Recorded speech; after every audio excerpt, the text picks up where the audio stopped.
No, black people, they get a bad rep, okay? As being lousy workers, lazy attitude, doing a half-assed job.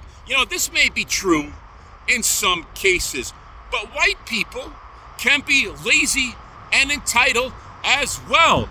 I once had a real estate broker. I had to move into an apartment. In order to get into this apartment, you had to go through an outside broker, right?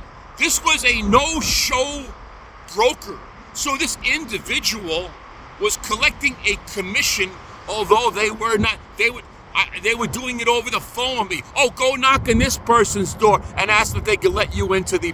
I'm not kidding you. And then when I was trying to wrap up the deal and do the paperwork, I needed to get in touch with this individual, and I called this individual, and the individual complained that they were on their vacation and that it was a different time frame.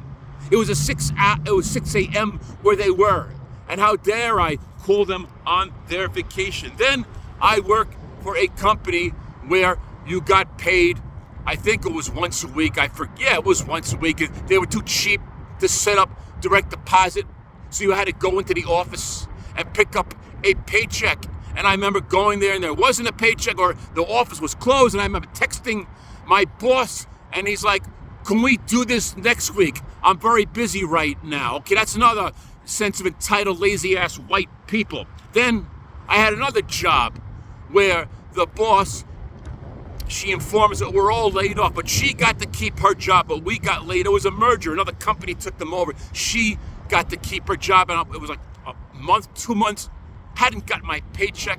I kept emailing her, and she was getting mad at me because I was asking for my paycheck. She says, we haven't gotten paid yet either. Yeah, well, you still have a goddamn job, okay? I don't have a job, so save your goddamn attitude to me. And, finally, I worked one time in a store, and I was working for this inventory company with these machines. And, they're not the easiest machines in the world, and they get jammed up. And sometimes you make mistakes, not by accident. I was honest in the beginning, then I was talking to my boss, not even to the manager of the store. I was talking to the boss of the inventory keeper.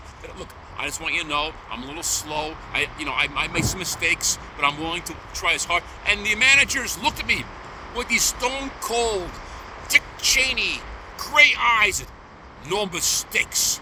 We'll have no mistakes. It's just like being on a freaking outright, like a plantation manager. I think in my next life, I will take a break and become lazy.